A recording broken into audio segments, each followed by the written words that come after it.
Media के सहारे पूरे बिहार में माहौल बिगाड़ना चाहते हैं। 1 रुपये का इन्वेस्टमेंट डबल इंजन की सरकार लेकर के आई नहीं, और अब जैसे ही सरकार बनी है और 1 सप्ताह और 2 दिन के बाद ही यहाँ जंगल राज का लाभ शुरू हो गया, क्योंकि वो जानते हैं कि सचमुच में जनता का राज है और बिहारियों से पंगा बहुत महंगा पड़ेगा। जिस मॉल की बात तेजस्वी यादव जी के लिए की गई, उस मॉल से तेजस्वी यादव जी का संबंध है। व्हाइटलैंड जो मॉल जो गुरुग्राम की बात की गई, तो आज तेजस्वी यादव जी ने पूरी दुनिया के सामने में भारत सरकार के द्वारा जो डीड बनाई गई है, वो उसको शेयर होल्डर से लेकर के इसके कितने लोग इसमें पार्टनर्स हैं, इसका पूरा चिट्ठा दुनिया के सामने में खोला। उन्होंने कहा कि उसको खट्टर जी भाजपा के सांसद वहां की मेयर जा करके इनॉग्रेट करते हैं, उसके बारे में गुणगान गाते हैं। तो सबसे पहले अगर क्रॉस चेक करती मीडिया, तो खट्टर जी से सवाल पूछा जाता वहां के हरियाणा के मुख्यमंत्री जी से कि क्या वाकई में वो तेजस्वी यादव जी का मॉल है, किनके बुलावा पे आप गए थे, आपको इनवाइट किन्होंने किया था? तो जांच एजेंसी जांच करने के बाद ही तो कह रही, हो सकता है जांच किया हो। नहीं, जांच एजेंसी पे भी तो हंसी आ रही है, और तेजस्वी यादव जी ने तो कह दिया जांच एजेंसी के बारे में क्या कि ईडी सीबीआई और इनकम टैक्स उनके जमाई के रूप में काम कर रहे हैं। ये तो साफ साफ उन्होंने कहा। एक उनके भाजपा के विंग्स हो गए, जिनको डराना है उनके यहां भेज देना है, जिन पर जहां जिस राज्य में सत्ता उनको अच्छा नहीं लग रहा कि बहुजनों के हाथ में सत्ता चला गया, वहां एक साथ जिस दिन बहुमत साबित होना बिहार में, उस दिन एक साथ 50 जगहों पर छापा मारा जा रहा। ये क्या दर्शाता है? तो ऐसे तो सर कल कोई इंस्टीट्यूशन सुप्रीम कोर्ट भी सजा सुनाएगी, कोई कहेगा कि हमको नहीं मानना है सजा। नहीं, सुप्रीम कोर्ट तो कोई कानून के तहत, कोई साक्ष्य के तहत, कोई एविडेंस के तहत सुनाएगी, लेकिन इसमें तो एविडेंस पूरा है।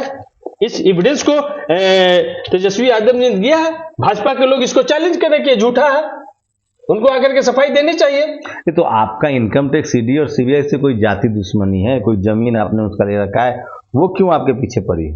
भाई वो नहीं पड़ी है, एक्चुअली में भाजपा आरएसएस वो चाहते हैं कि जो हमारे खिलाफ में खड़ा है, जो हमारे खिलाफ में आवाज बन रहा, उस आवाज को दबा दो। अब बिहार से जो आवाज, ये जो महागठबंधन की सरकार बनी नीतीश कुमार और तेजस्वी यादव जी के नेतृत्व में, ये उनको लग रहा है कि हमारा घोड़ा बिहार में रुक गया, अब ये घोड़ा हमारा आगे नहीं बढ़ेगा। अब मीडिया क्यों खिलाफ है आप लोगों के? मीडिया तो भाई, मीडिया किनके हैं? सारे कारपोरेट मीडिया उन्हीं के पास में है, उन्हीं के यहां से संचालित हो रहे हैं, उनके प्रवक्ता सारे एंकर बन बैठे हैं और उस रूप में काम कर रहे हैं। मीडिया के सहारे पूरे बिहार में माहौल बिगाड़ना चाहते हैं। 1 रुपये का इन्वेस्टमेंट डबल इंजन की सरकार लेकर के आई नहीं, और अब जैसे ही सरकार बनी है और 1 सप्ताह और 2 दिन के बाद ही यहाँ जंगल राज का लाभ शुरू हो गया, क्योंकि वो जानते हैं कि सचमुच में जनता का राज है, और जब जनता का राज आ गया, युवाओं को रोजगार मिलेगा, भ्रष्टाचार पे रोक लगेगा, लॉ एंड ऑर्डर तमाम चीजें सुदृढ़ होगी। अब बिहार में हम खेला वेला इलेक्शन में हम नहीं कर पाएंगे, तो इसलिए इस सरकार को बदनाम कर दो। आपके नेता की गिरफ्तारी होती है तो क्या करेंगे आप लोग? जैसे कांग्रेस के नेताओं को जब बुलाया जांच के लिए तो धरना प्रदर्शन हुआ, आप लोग की क्या स्ट्रेटजी है? अगर हमारी नेता को गिरफ्तार करने की हिम्मत सीबीआई, ईडी या इनकम टैक्स के लोग करने की कोशिश करते हैं, तो पूरे देश के जेल में जगह नहीं होगा, पूरे देश को जेल बनाना पड़ेगा, और बिहारियों से पंगा बहुत महंगा पड़ेगा। लाल कृष्ण आडवाणी जी का सांप्रदायिक रथ बिहार ने रोका था। लेकिन ये तो संवैधानिक संस्थाएं हैं जो जांच कर रही है, इसमें सरकार का क्या हस्तक्षेप है? इस संवैधानिक संस्थाएं हैं, तो इससे पहले जो छापा पड़ा उसमें क्या मिला वो तो बताना चाहिए था। 2017 में जो तेजस्वी यादव जी पर एफआईआर हुआ था या सिटी में, 5 साल बाद उसमें क्या निकल के आया वो तो बताना चाहिए दुनिया के सामने, कि किसी का सिर्फ चेहरा खराब करो, मीडिया में बदनाम करो, तो अब वो नहीं चलेगा। अब उनको जवाब मिलेगा। कैसे जवाब मिलेगा? साक्ष्य के साथ जवाब मिलेगा। भारत के संविधान के तहत जो प्रावधान है उन प्रावधानों के तहत जवाब मिलेगा और जनता सड़क पे भी उतरेगी। आप लोग कोर्ट जाएंगे इसके खिलाफ, सड़क पर उतरेंगे, क्या करेंगे? हम जनता के कोर्ट में जाएंगे और जनता को बताएंगे कि आरएसएस और भाजपा ये पूरे संस्थानों को बर्बाद कर रही है और अपने हित के लिए इस्तेमाल कर रही है। और जिस दिन जनता को हमें समझाने में कामयाब हुए, बिहार की एक एक जनता, देश की एक एक जनता सड़क पर होगा। क्या है आप लोग की प्रायोरिटी, क्या है? सरकार बन गई है, अब शपथ ग्रहण भी हो गया, अब मंत्रालय भी बट गया है, बहुमत भी साबित हो गया, क्या है आप लोग, क्या प्राथमिकताएं क्या है जनता की? प्राथमिकता, हमारी सरकार की पहली प्राथमिकता जो 2020 में हमारा पार्टी का जो मैनिफेस्टो था कि हम सरकार में आएंगे तो युवाओं को 10 लाख रोजगार देंगे, हम सरकार में आएंगे तो संविदा कर्मी पर भी हम विचार करेंगे, हम सरकार में जब आएंगे तो यहाँ पर जो जीविका दीदी हैं, आशा दीदी हैं, ममता दीदी हैं, उनके भविष्य पर हम विचार करेंगे। हमारी सरकार की प्राथमिकता उस ओर बढ़ रही है। जब महागठबंधन की सरकार बनी है तो पहले ही दिन नेता ने रोजगार की बात की, और जब पहला कैबिनेट, जब 16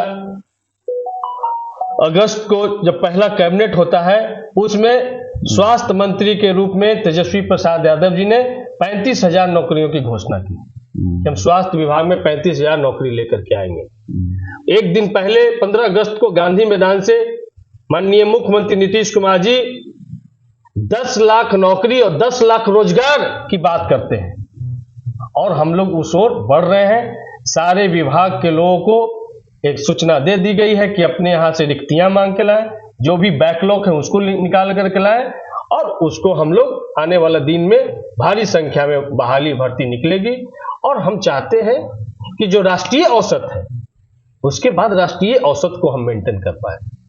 तो रोजगार की व्यवस्था युवाओं के लिए होगी, काम शुरू हो गया है। और जो भी अभी आपने देखा होगा कि हमने एक चतुर्थ वर्गीय कर्मचारी भी नहीं बदले हैं। अभी सारा ये भाजपा एनडीए की जो सरकार थी वही लोग शासन प्रशासन में बैठे हैं। तो डिप्टी सीएम तो बदल गया ना, डिप्टी सीएम सिर्फ बदले हैं, मंत्री सारे बदले, मंत्री बदले हैं, लेकिन उनके सेक्रेटरी तो नहीं बदले, ब्यूरोक्रेट्स तो नहीं बदले हैं। तो तमाम जगह पर एक्सरसाइज जारी है और एक दुरुस्त जनता के बीच में डिलीवर करने वाले पदाधिकारियों को बैठाया जाएगा और निकम्मे, जातिवादी मानसिकता, मनुवादी मानसिकता वाले कर्मचारियों को साइड लगाया जाएगा। एक आखिरी सवाल है कि देखिए, बीजेपी से आपको लड़ा, आप बीजेपी अपोजिशन में है, लेकिन आपको तमाम संस्थाएं जो इनकम टैक्स, ईडी, सीबीआई है प्लस मीडिया, इसमें सबसे ज़्यादा आपको विपक्ष कौन लग रहा है? CBI, income tax, ED, media या बीजेपी? नहीं, अभी सबसे ज़्यादा विपक्ष में मीडिया है, सीबीआई है, इनकम टैक्स है। भाजपा तो कहीं है भी नहीं। भाजपा तो देख लिए विधानसभा में गिनती के 2 लाइन में है, सिमट गए हैं। वो भी उनकी बोलती हमारे नेता के सामने में नहीं चलती है, क्योंकि उन्होंने कुछ किया नहीं है। जब नीतीश कुमार जी विधानसभा में कह रहे थे कि प्रधानमंत्री के सामने हमने कहा कि पटना यूनिवर्सिटी 100 साल पूरा कर रहा है, इसको सेंट्रल यूनिवर्सिटी का दर्जा दिया जाए, जब वो नहीं दिला पाए, वो नहीं दे पाए, तो भाजपा हमको क्या देगी, इस राज्य को क्या देगी? तो इसलिए सबसे असल मुकाबला अभी ये जो मनुवादी गोदी मीडिया से है, सीबीआई, इनकम टैक्स और ईडी से जनता समझ लेगी। सोचिए, ऐसा नहीं है कि आरजेडी के लोग ही सवाल उठा रहे हैं, फर्क कुछ बदला है। जैसे पहले कांग्रेस के दौर में सबसे ज़्यादा एससी, एसटी, ओबीसी और माइनॉरिटी के नेताओं पर छापेमारी होती थी। इस देश में मधु कोरा हो, चाहे शिबू सोरेन हो, मायावती हो, मुलायम सिंह यादव हो, लालू यादव जेल गए हैं, ऐसे नेताओं पर कार्रवाई हुई है। उस समय ये लोग चुप रहते थे। जब से बीजेपी आई है और सवर्ण नेताओं पर भी छापे पड़ने लगे, ईडी की कार्रवाई होने लगी, उसके बाद से इनकम टैक्स, ईडी की विश्वसनीयता खतरे में आ गई है। और अब लगभग ये तय हो गया है कि इस देश में परसेप्शन बन गया है कि जिसके यहाँ इनकम टैक्स, ईडी या सीबीआई का छापा पड़े, वो क्या बीजेपी, लोग पहले पता करते हैं कि वो क्या बीजेपी विरोधी है क्या बीजेपी से डरती नहीं है? तो कहीं ना कहीं ये भी पहली बार हो रहा है कि तमाम संवैधानिक संस्थाएं सवालों के कटघरे में हैं, उस पर लोग भरोसा नहीं कर रहे हैं। और इसकी एक सबसे बड़ी वजह है कि सुप्रीम कोर्ट के 4 जजों ने कहा था कि वो दबाव में है और डेमोक्रेसी खतरे में है। जब सुप्रीम कोर्ट के 4 जज कह सकते हैं तो फिर आप कैसे डिफेंड करेंगे एक पत्रकार के तौर पे वो तमाम विरोध प्रदर्शनों का, तमाम विरोधियों का जो संवैधानिक संस्थाओं पर सवाल उठा रहे हैं? आप लोग की प्रतिक्रिया बहुत जरूरी है। आप लोग को क्या लगता है, क्या आरजेडी जेडीयू गठबंधन को परेशान किया जा रहा है? क्या बीजेपी केंद्र की जो सरकार है वो तमाम राज्य सरकारों को डरा रही है, धमका रही है? आपकी प्रतिक्रिया बहुत जरूरी है। शुक्रिया हमसे बातचीत करने के लिए। बहुत बहुत धन्यवाद। नेशनल दस्तक की आपसे गुजारिश है कि अगर इसको बचाना चाहते हैं तो नेशनल दस्तक को सब्सक्राइब करने के लिए रेड कलर के सब्सक्राइब बटन को दबाएं, फिर बेल आइकन की घंटी दबाएं। नेशनल दस्तक को बचाने के लिए बहुत जरूरी है कि हर खबर को शेयर करें, लाइक करें, कमेंट जरूर करें।